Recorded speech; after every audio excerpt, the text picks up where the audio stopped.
Hello అండి, నమస్తే. Welcome back to our channel Samitha vlogs. అందరూ ఎలా ఉన్నారండి? బాగున్నారా? నేనైతే బాగున్నానండి. మీరు కూడా చాలా చాలా బాగున్నారు అనేసి అనుకుంటున్నాను. ఇది వచ్చేసి మొన్న ఈవినింగ్ వ్లాగ్ అండి. పిల్లలు స్కూల్ నుంచి వచ్చేలోపు ఈరోజు పిల్లలకైతే పల్లీలు ఉడకబెట్టిద్దాము అనేసి ఇవైతే నేను వాష్ చేసేస్తున్నాను. మొన్న అమ్మ దగ్గర నుంచి అయితే వస్తువు తీసుకొచ్చేసాను కదండి. వీటిల్లో మంచి చెడు అన్నీ సపరేట్ చేద్దాము అనేసి అనుకున్నాను. అమ్మ అక్కడ తీసిందంట, మళ్ళీ ఇక్కడ కూడా కొన్ని ఉన్నాయేమో చూసుకో అనేసి చెప్పింది.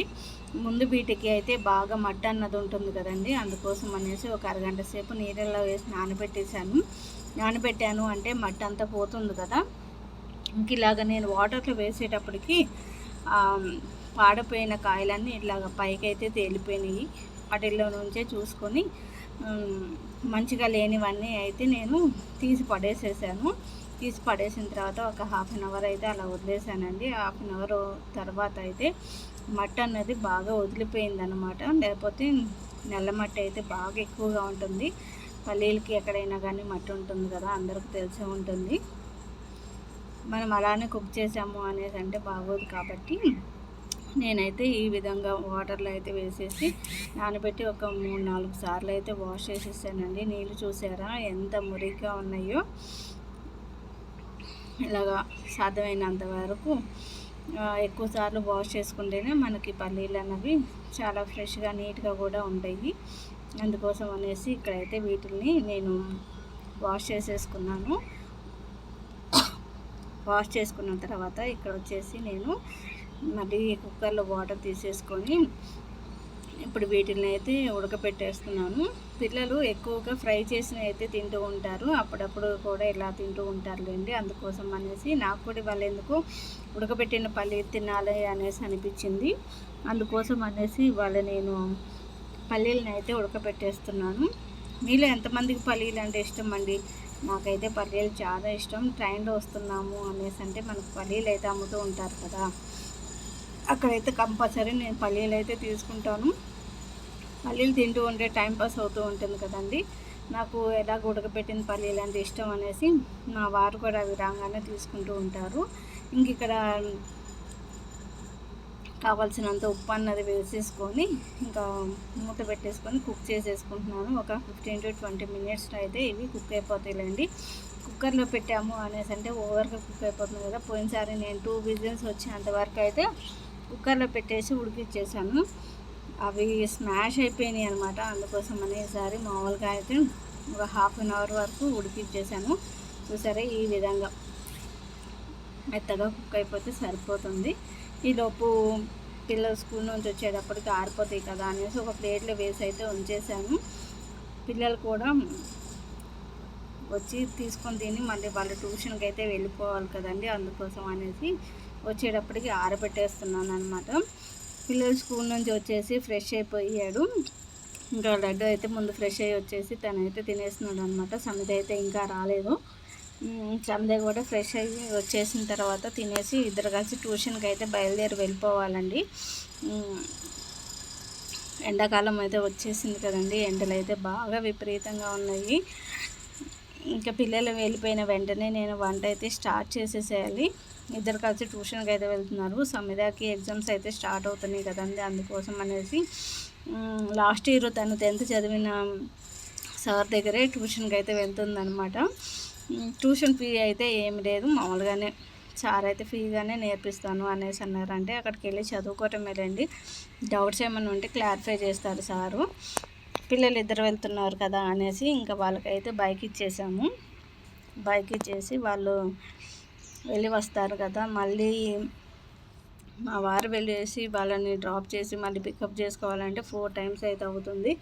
ఇంకా అలాగ పెట్రోల్ ఖర్చు కూడా బాగా ఎక్కువ అవుతుంది కదా. అందుకోసం అనేసి పిల్లలకైతే బైక్ ఇచ్చేసాము. అదే వాళ్ళందరూ వాళ్ళు వెళ్ళి వచ్చారు అంటే 2 roundsలో అయిపోతుంది అనమాట. ఇక్కడైతే పిల్లలు బయలుదేరి వెళ్ళిపోయారు. ఇంకా వాళ్ళు వెళ్ళిపోయిన వెంటనే నేనైతే వంట అన్నది స్టార్ట్ చేసేస్తున్నాను అనమాట. మా రూమ్లో వెంటిలేషన్ లేదు కాబట్టి నాకైతే బాగా ఇబ్బంది అయిపోతుందండి. ఈ సమ్మర్ వచ్చింది అనేసి అంటే ఇలాంటి ప్రాబ్లమే ఫేస్ చేయాల్సి వస్తుంది. అందుకోసమని ఎంత త్వరగా వీలైతే అంత త్వరగా వంట అయితే చేసేస్తూ ఉంటాను. ఈరోజు వచ్చేసి నేను క్యాలీఫ్లవరు అలానే బంగాళదుంప వేసి కర్రీ చేద్దాము అనేసి అనుకుంటున్నాను. నైట్ టైమే కదండి, చపాతీలో కూడా పనిచేస్తుంది. నైట్ టైం అయితే మేము రైస్ అన్నది తీసుకోవట్లేదు కదా, ఇంకా చపాతీలోకి సూపర్ కాంబినేషన్ అనేసి ఇవి చేద్దాము అనేసి అనుకుంటున్నాను. ఇంకా వీటికి కావాల్సిన మళ్ళీ మళ్ళీ లెగవటం ఎందుకులే అనేసి కావాల్సిన అన్ని టమాటాలు, పచ్చిమిరకాయలు, ఉల్లిపాయలు ఇవన్నీ తీసేసుకొని దగ్గర కూర్చేసుకున్నాను. కూర్చొని వీటిని అయితే కట్ చేసేసుకొని అన్నీ ఒకేసారి అయితే కట్ చేసుకుంటూ ఉంటాను. వీలుంది అంటే ఇలా కట్ చేసుకుంటూ ఉంటాను, లేదు అనేసి అంటే స్టవ్ దగ్గర ఉండేసి ఒక్కొక్కటి కట్టేసి వేసేస్తూ ఉంటాను అనమాట. పిల్లలు 7 కల్లా ట్యూషన్ నుంచి వచ్చేస్తారు. ఈ లోపు నేను వంట అయితే ప్రిపేర్ చేసేయాలి.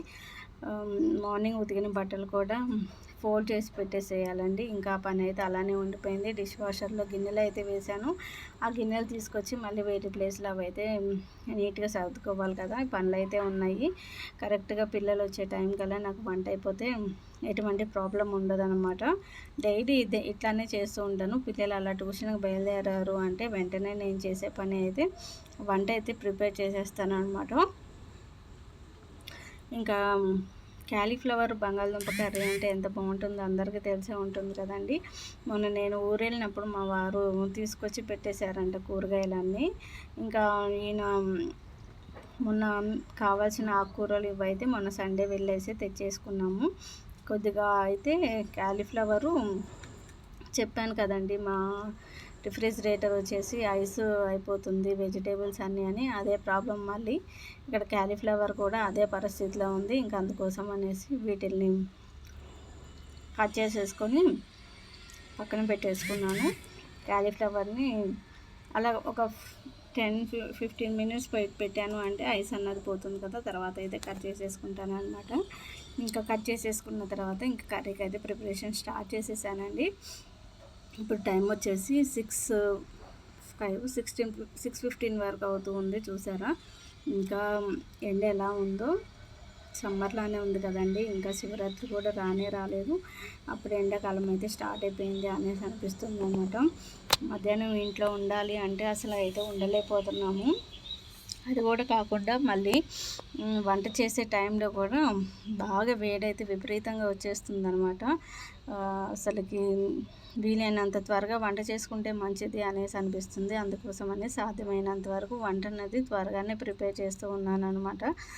ఎండాకాలం వచ్చింది అనేసి అంటే అందరూ ఫేస్ చేసే ప్రాబ్లమే కదండి. అది కూడా కాకుండా 2 రూమ్స్ ఉన్నాయి అనేసి అంటే ఇంకా ప్రాబ్లం ఏమి ఉండదు. కాకపోతే మాకున్నది ఒకటే రూమ్ కాబట్టి బాగా వేడి కూడా విపరీతంగా ఉంటుంది. అలానే వెంటిలేషన్ కూడా లేదు మా దానికి.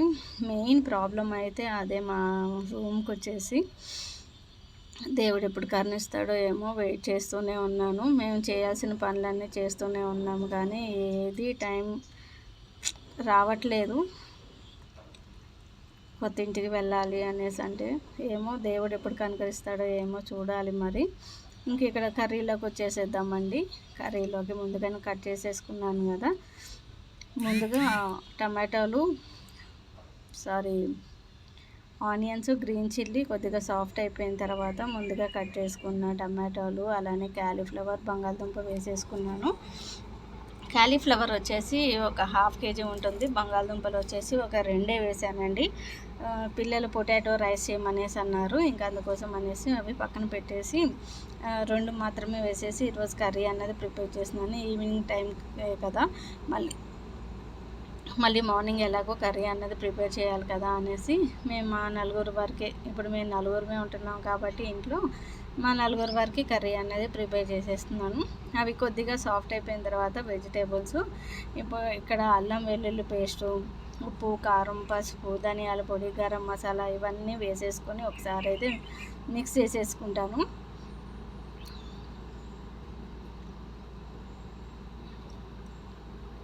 కొద్దిగా వాటర్ అనేవి యాడ్ చేసేసి కొంచెంసేపు ఒక 5 to 10 మినిట్స్ వరకు మగ్గిచ్చేసాను అనేసి అంటే కర్రీ అయితే ప్రిపేర్ అయిపోతుంది కదండి. ఇంకా మా వారిని వచ్చేసి నేను చపాతీ పిండి అయితే కలుపుంచమనేసి చెప్పాను. ఇంకా ఆయన అయితే చపాతీ పిండి అన్నది కలుపుతూ ఉన్నారనమాట. నేను చేసే ప్రతి పనిలో మా హస్బెండ్ అయితే నాకు ఏదో ఒక హెల్ప్ చేస్తూనే ఉంటారండి. నిజం చెప్పాలి అనేసి అంటే ఆయన చేసే పనే ఎక్కువగా ఉంటుందన్నమాట నేను చేసేదానికన్నా. కానీ ప్రతి భార్యని ప్రేమించే భర్త ఇలానే ఉంటాడేమో అనేసి అనిపిస్తుంది నాకు.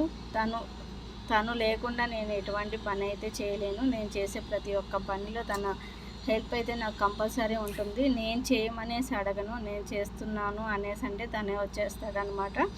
తను ఆఫీస్ నుంచి త్వరగా వచ్చారు అనేసి అంటే హెల్ప్ చేస్తూ ఉంటారు. ఇక లేదు అనేసి అంటే ఇంకా నేను ఒకదాన్నే చేసుకుంటూ ఉంటాను. సండే అయితే కంపల్సరీ ఇద్దరం కలిసి పనులన్నీ చేసుకుంటూ ఉంటాం అనమాట. ఇంకా కర్రీ అయితే ప్రిపేర్ అయిపోయిందండి. ఇంక ఈలోపు మా వారు వచ్చేసి చపాతీ పిండి కూడా కలిపిచ్చేసారు నాకు.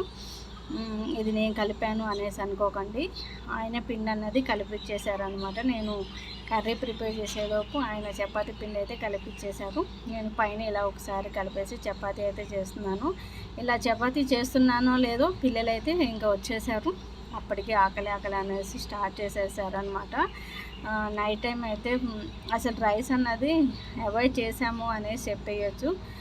పిల్లలు కూడా కొద్దిగా వెయిట్ లాస్ అవ్వాలి అనేసి వాళ్ళకు కూడా చపాతీ ఇస్తున్నాను. నైట్ టైము రైస్ తీసుకున్నాము అనేసి అంటే హెవీగా ఉంటుంది అనేసి అంటున్నారు. అందుకోసం అనేసి పిల్లలకు కూడా అందరం కలిసి 2 చపాతీలు అయితే నైట్ టైం అన్నది తీసుకుంటున్నాం అనమాట. ఫస్ట్ 2 రోజులు ఇబ్బంది పడ్డారు, కానీ ఆకలి అనేసి తర్వాత వాళ్ళకు కూడా కంటిన్యూ అయిపోయింది కదా, ఇంకా ఆకలి లేదు ఏం లేదు. డైలీ 2 చపాతీ నైట్ టైం ఇస్తున్నాను వాళ్ళకు కూడా. అది తినేసి ఇంకా సమిత అయితే 12 o'clock వరకు చదువుకుంటూనే ఉంటుంది. మార్నింగ్ మళ్ళీ 5 o'clock అయితే లేచి ట్యూషన్కి అయితే వెళ్ళిపోవాలి కదా. అది కూడా కాకుండా తను స్ట్రెస్ ఫీల్ అయింది అనేసి అంటే మళ్ళీ మైగ్రేన్ అనేది స్టార్ట్ అవుతుందన్నమాట. ఒక 15 days నుంచి ఆ ప్రాబ్లం అయితే ఫేస్ చేస్తుంది తను. స్ట్రెస్ ఫీల్ అయింది అనేసి అంటే మైగ్రేన్ అన్నది కంపల్సరీ వస్తుంది. మైగ్రేన్ వచ్చింది అంటే ఎలా ఉంటుందో తెలుసు కదండి. ఆ ప్రాబ్లం ఫేస్ చేసే వాళ్ళకే తెలుస్తూ ఉంటుంది. బయట ఉన్న అంటే పక్కనున్న వాళ్ళకైతే తెలియదు, ఏదో తలనొప్పే కదా అనేసి అనుకుంటాం, కానీ పక్కన ఎవరన్నా ఉన్నా కానీ డిస్టర్బెన్స్గానే ఉంటుంది, మాట్లాడినా డిస్టర్బెన్స్గానే ఉంటుంది, చిరాకు ఇవన్నీ ఉంటాయి అన్నమాట. తనకి ఎప్పుడైతే వామిటింగ్ అన్నది అవుతుందో అప్పుడు ఫ్రీ అవుతుంది, అప్పుడు ఇంకా అందరితో మింగిల్ అవ్వటం అలా చేస్తుంది అనమాట. లేకపోతే సైలెంట్గా ఒక్కతే కూర్చొని ఉంటుంది. ఆ సిచ్యువేషన్లో సమాధానం చూడాలి అనేసి అంటే నాకే బాధగా ఉంటుంది అన్నమాట. దేవుడు ఎందుకు ఇలాంటి ప్రాబ్లం ఇచ్చాడో నాకైతే అర్థం కావట్లేదు. ట్యాబ్లెట్స్ అయితే కంటిన్యూ చేయమనేసి డాక్టర్ చెప్పారు, కానీ ఆ ఏజ్కి మళ్ళీ ట్యాబ్లెట్స్ అనేసి అంటే మళ్ళీ ఎందుకు అనేసి నేను ఆ పెయిన్ వచ్చినప్పుడే ట్యాబ్లెట్ అన్నది యూజ్ చేస్తున్నాను. ఇంక ఇక్కడ పిల్లలు ఆకలి అనేసి అంటున్నారు కదా అనేసి నేను చపాతీ అయితే ఒత్తిస్తూ ఉంటే మా వారైతే చపాతీ అన్నది కాలుస్తూ ఉన్నారు అనమాట. చెప్పాను కదా, నేను చేసే ప్రతి పనిలో ఆయన హ్యాండ్ అయితే ఉంటూనే ఉంటుంది. నేను చేయను అన్న మాట అయితే రాదు, సాధ్యమైనంత వరకు తనే చేస్తూ ఉంటారు. ఇంకా నేనే తక్కువ చేస్తాను అనేసి అనిపించింది.